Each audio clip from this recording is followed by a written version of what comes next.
What's up, guys? Kaleidoscope, guys. Season 2, Episode 2, coming at ya. We're kind of pulling something out of our ass, but I think it might be one of the better ones because it's super organic. Hit it.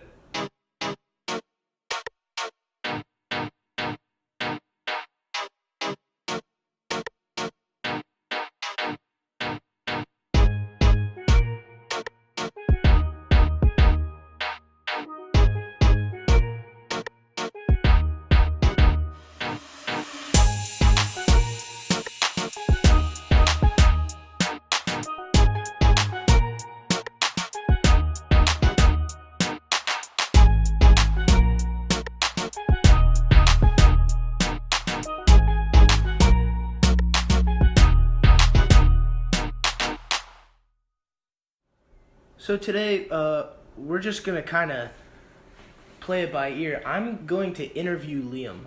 I've had some funny thoughts throughout the day, and I just came up with some funny questions, but also some really, we might get pretty deep today. We're going to try to keep it PG-13 as well. I think, it'll definitely stay PG-13. I haven't seen the questions. I have no idea what's coming out. Yeah. So. I'm going to loosen you up a little bit with some quick hitters, all right? So, what's your astrological sign? Capricorn. And for these, I want you to answer as soon as you can. You know what I'm saying? Okay. We should have gotten a lie detector test. What? We should have gotten, a lie detector test. All right, Nike or Adidas? Nike. Who wins in a fight? An angry mama grizzly bear or a coked-up Ronnie Magro with a knife? I don't know who Ronnie Magro is. But Grizzly Bear. From Jersey Shore? Oh, Ronnie. Oh, hell no, he's a crier. I gotta go with the Grizzly Bear. Oh, okay. But he's got a temper. All right. What's your favorite month of the year? January. Are you aware that there are 210 million orphans on planet Earth? No. What's your go-to salad dressing? House. What are the houses? House. Oh, okay. Do you have any pets? Yeah, I've got a cat and a dog. What are their names? Comet is the dog and Sprite is the cat. We just call it the cat. You just call it the cat, yeah. If money is not an option, what's your career? Late night talk show host. Beautiful, beautiful. Name the first 5 cereals that come to your head, please. Wheaties, Frosted Flakes, Fruit Loops, Trix, Cinnamon Toast Crunch. Nice. That was actually the boxes were coming into my head. I was trying to think of them. Are you warmed up? I think so. That was it for quick hitters so far. So I like those. I don't know how many you asked, but those are fun. All right, so I teased you with this one earlier. I was at the gym earlier today. I just want to float this by you, get your thoughts. So the way electrical generation works, like generation of electricity works, I'm not preaching to you. It's the viewers may not know. It's mechanical energy is turned into electrical energy with magnets and turbines and all that. Very rudimentary summary, but ultimately, you can produce electricity as a human, theoretically, using a bike or a treadmill or a rowing machine. And I thought about how gyms could produce some of their own electricity or maybe outsource it. So, Liam, how do you feel about that? I think if you have the ability to do it, you definitely should. Because one, it's good for the, well, I don't know if it's good. I'm not too into the environment, that kind of stuff, knowing how electricity works with that kind of sense. But just looking at it from a business owner standpoint, if I can have these people who are paying to be here also run the gym, pay the electric bill as well, then obviously I would. But I feel like if there was a way to do that, people would already be doing that. It may not be economically sound. Yeah. And it also it may be a problem between DC and AC. I was going to say, you probably need some hardware in there that, okay, you have these people creating all this energy, but you also need to get new equipment that can feed it back into your electrical grid that you already have. It would be a very cool luxury. But who knows, maybe that's what we could end up doing. Yeah, and when you go like the chain gyms, the most equipment that they have by far, not including one dumbbell times 50 dumbbells, but they have I go to LA Fitness, they have just rows and rows of just treadmills, and people just walk on that all day. So you have treadmills, ellipticals, rowing machines. If you could turn that into electricity, which you can, it's not a snap of the finger thing, but it's definitely theoretically possible. If a hamster running on its wheel can power someone's light bulb, then I feel like sweaty guys and sweaty girls in gyms can turn the lights on. It would just be a problem of storing it, basically, because the gym's open, I don't know, maybe 12 hours a day, a little more. From what I've heard, from what I've read in a book before, a book about like electrical grids, because that's super interesting, is that they said electricity cannot be stored. It's that it's a one-to-one thing. As soon as it's made, it has to be sent out. So, but there has to be ways to store this kind of energy, especially because I was literally driving to the thrift store yesterday, and I drove by I'm not going to call it a store, but I drove by this company building, and it said energy storage solutions, and it got me thinking. I thought that you can't store electricity, at least, because as soon as you free the electrons, you can't store them, so they have to be sent out. Maybe a capacitor of some sort? That's naturally my thought process went to, but then I was thinking that there must be, because you have solar-powered cell phone chargers that you can honestly put on your backpack as you walk out in the sun. Yeah. It'll charge maybe the thing. No, it has to. It'll charge the charger, which then you can then use to juice up your phone. So there has to be stuff out there. So let's move on. This one, we can get deep. Would you like to get deep first, or maybe keep it a little... Let's keep it a little light. I like the light questions. Let's keep it a little light, and then we'll get a little deeper. So it's a well-known fact that the government hacks webcams, and they can see everything you do. My question here is, who is worse off in that case? You or the poor government worker that has to see that footage? The poor government worker, by far. No, I'll tell you why. We don't want to know why. No. Let's keep it PG-13. But half the time I'm looking at my phone, it's just me with like this stupid look at I'm already like an ugly guy to begin with. And I'm just looking at my phone like such a strange way. Or I'll have my phone on my lap, like in the middle of class, and he'll just be looking up my nostrils the entire time. And it's just, I feel for the guy on the other end, who's probably doing something strange on the other end. I don't know why you're looking at my phone the entire time. But definitely the guy on the other end of the phone is getting like the short end of the stick. I'll the guys listening right now, I'll put on a show for you if you want, because I'll do anything for you. And the whole masturbation thing.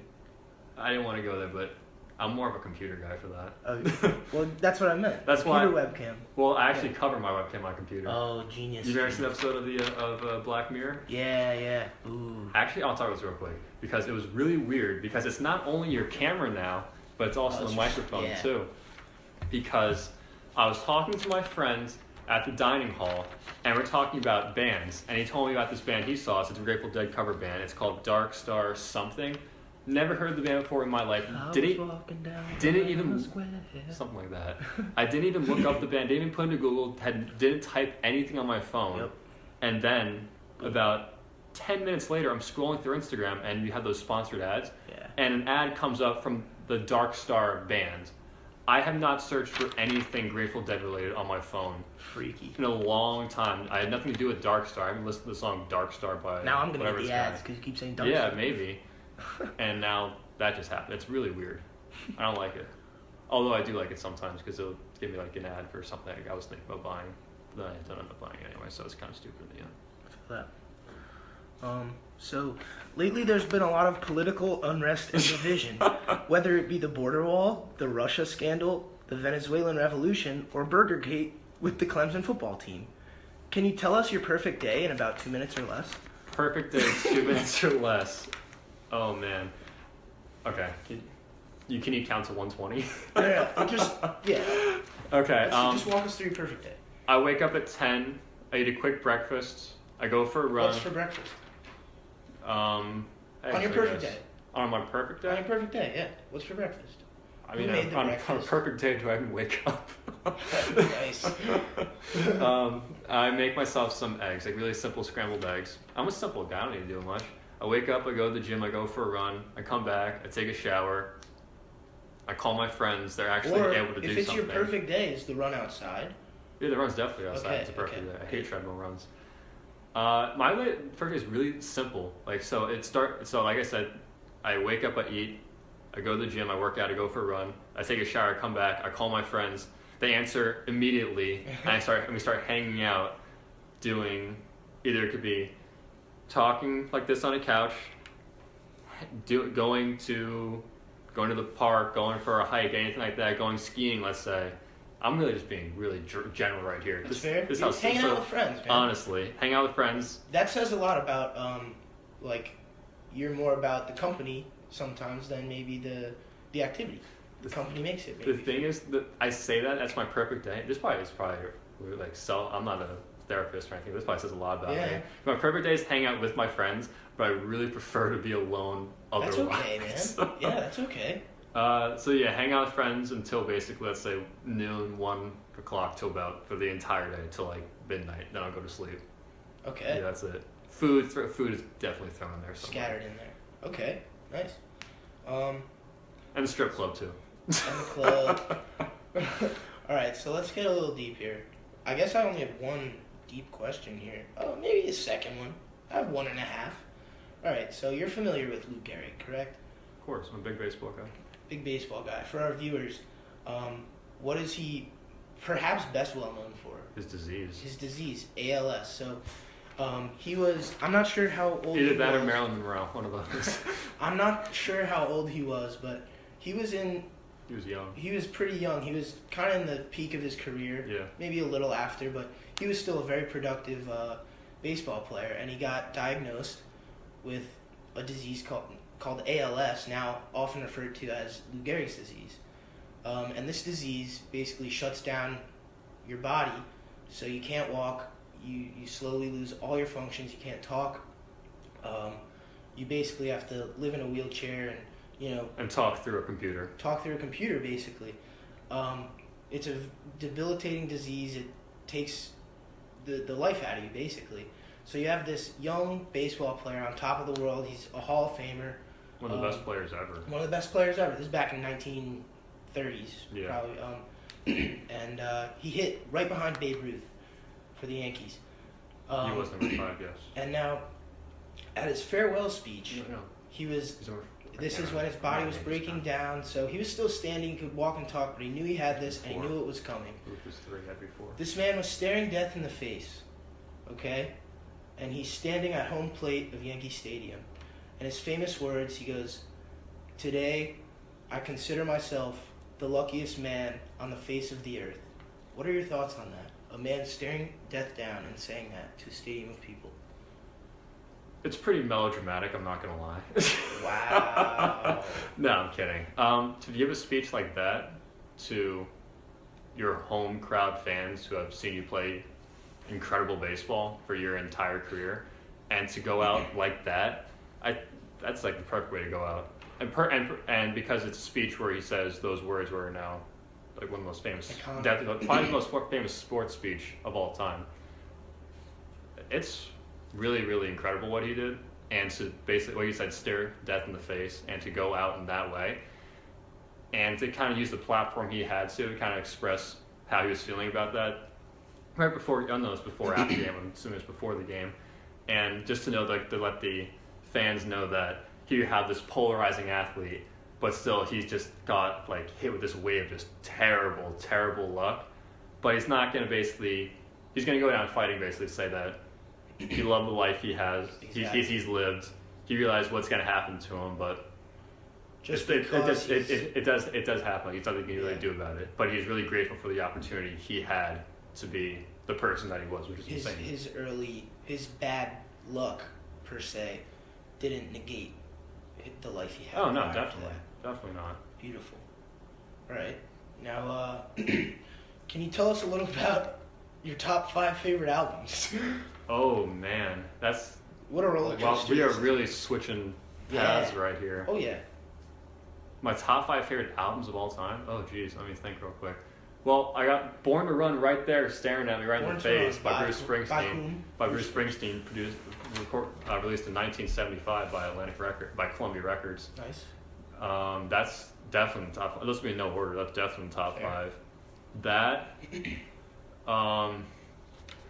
Currents by Tame Impala for sure. Nice. Continuum by John Mayer for sure. That's a fantastic one. That's one of my favorites. Yeah. Now the marginal ones. No, these aren't marginal. Zeppelin 1. Oh. Yeah. And the 5th one. This is tough Maybe because this one's marginal. It's not that it's marginal. It's that I need to think of another. It's not marginal. It's that I only have one spot left to fill with a lot of albums I really, That's really what I like. meant. Yeah, it's on the margin. But when I think of marginal, I think it's like, ooh, it can't just sneak in there. This is like, no. This is a heavy hitter. All right, your top 6 favorite albums. No, I'll still do top 5. I was just going to trick you. Oh, man.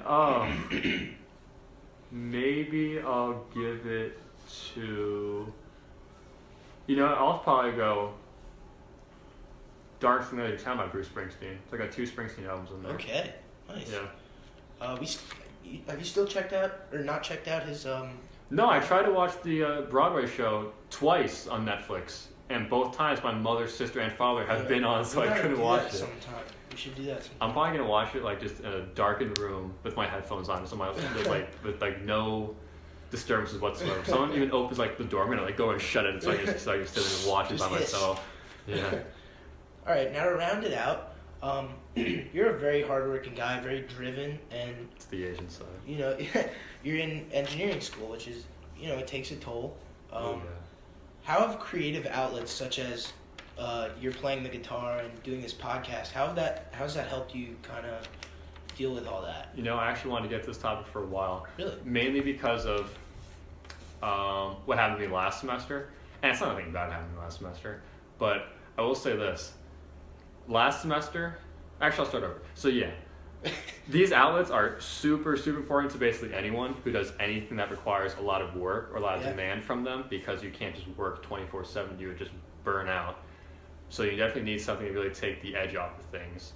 And guitar is awesome because I can just sit around and play guitar. I'm not a good guitar player, but I can sit around and play guitar for just hours and hours and hours because it's fun, and you can just listen to yourself make new things. So it's different each time for the most part, unless I'm playing the same song for 3 hours out of the day for some stupid reason. But you basically can switch it up and be fun and create new ways to do different things, or do the same thing but in a different way. So it's always kind of changing. It's very fluid. But the reason why I need these things I specifically need these things, running too is a big thing for me, because I went to the therapist on campus last semester, mainly because it was I don't want my parents to listen to this one, but it was mainly because both of us tried to get Xanax, but we figured, Liam's already got enough problems as it is. He could probably get Xanax just by going to a therapist and telling him all their problems. You say, dude, you need some help. Take this stuff. And that's how it all started out. But then I went to the therapist, and it got real serious because I basically described what I was going through, and I am the type of person that I fixate on things really, really hard. And it's to the point where it could be anything from a homework problem to a guitar lick, to figure out why my lamp works the way it does. And I will literally think about it for hours and hours and hours until I solve it, or until someone shows me how it is, or until I nail the lick or the whatever. And it has gone to the point where there are times and nights where I can't sleep because of it, because I'm just constantly thinking about it. That can last 12 hours, honestly. Jeez. So I went to the therapist. Must be nice. Yeah, no, it's not. Not. I went to the therapist. I described this thing. Just because, you can totally get Xanax out of this. It's just, this is stupid. This is really stupid. I'll definitely get it for this. And then the therapist tells me, oh, are you aware that this is to the T, this is OCD, right? I'm like, at that point, I was like, oh my God, what's wrong with me? And I was like, I don't care about getting these drugs anymore. But the way I described what was happening was I was having these minor issues, and they would be, like I said, from small. They're always small little issues that really should not bother me at all. It wasn't like, oh my God, my house can't be foreclosed on, or I can't pay off my credit card bill and I'm stressing out over that. It's just, how does my lamp work? Why does my lamp work the way it does? Why is this happening? And I would just get stuck on it, and I can't fix it. Once it gets like that, I cannot fix it unless I solve the problem. But one thing I could do was distract myself, which is by mainly going on nice long runs where I don't think about anything when I'm going. Listen to your music? Listen to my music, and even more when I go on runs, I don't think about that. I think of how my foot hits the ground and if my arm's in time with it or not. Wow. Just because when I look in a mirror when I run, it's like, this looks so weird. But that's beside the point. But these outlets of these creative outlets, or just any forms of distraction, became super important, because if I didn't, I get so worked up over this stupid little thing that I got to the point where I was just stressing myself, getting so angry. But this therapist, I told her about this, and she said, well, you can have these forms of these outlets, but at the end of the day, do you always end up going back to the thought? I was like, yeah, I can distract myself for an hour, 2 hours, but I know that as soon as I sit back down and my mind's allowed to rest, it's going to go right back to that same problem. And that's what she said, yeah, that's basically how OCD works. You can't. You said, because imagine this way, if people could not think like that, they wouldn't think like that, right? And it's like, well, yeah, it does make a lot of sense. Like, you can't, the more you don't think about it, your mind's gonna go back to it anyway. Yeah. But yeah, so that's like, for me especially, that's how important it is to have these sort of things, hobbies, creative outlets, basically anything that basically takes away from what you do 80% of the time, 70% of the time. That's why I think that even when you're 40, 50 years old, like, this is actually a good example. My dad, his thing is playing the guitar. He's played the guitar since he was 10 years old. That's how he spends his time when he's not working. Beautiful. My uncle is a woodworker. He's a woodworker, carpenter. He builds like kitchen tables. He built a whole built-in for his TV room. It's awesome. That's what he does outside of work. That's so So you cool. gotta find these things that you really like that has almost nothing to do with your career, that you can It just helps you hang clear out. your mind. Exactly, just hang out and just be at ease for a while. So everyone needs to have something Everyone like needs that. a little something. Yeah. Whether it be cooking, jogging, playing an instrument, writing a book, whatever you got, it always helps out. So just even something as simple as like just even keeping a journal. Honestly, keeping a journal, that's just something different. painting, you name it. I'm Well, not gonna say what I was thinking, but it was bad. I said PG-13. We're gonna keep PG-13. Liam, you've been a fantastic guest. Thank within you. a Dude, guest. we gotta flip the table next time, because I even said I want to be a talk show host. I was That's being interviewed. You And asked I me want to be a questions, bro. celebrity. No, I don't want to be a celebrity. Maybe next time we'll I talk wanna be a about celebrity. the toughness of being a celebrity. Next time. Well, we're up and coming We're up and celebrities, coming. aren't we? We're Yeah. Our most viewed podcast is 88 smackaroos. We're looking for so. triple digits. Oh yeah. But we're we're on the gonna hunt. keep coming out. You know, we got some funny footage. We want to put like maybe some sort of episode together. Yeah. But we're gonna keep just letting the funny stuff roll out, or whatever comes to mind. Again, a creative outlet. It definitely takes some work, but yeah, we'll be working hard. We just have a blast doing this, and we hope you enjoy listening, watching. We hope you just get a laugh, or I just realized something. My therapist told me, make sure you run this by your parents, because you're gonna want extra treatment. And I said, yeah, I got you. And I haven't told my parents, and they will find out if they listen to You this. sound really fixated on this. No, because I wanted to mention that before and I didn't get to. All right. Well, thank you guys so much for listening. If you've gotten to this point, If you didn't turn it off after 30 seconds. yeah, we really appreciate it. And we'll be back working hard for more. See you guys later.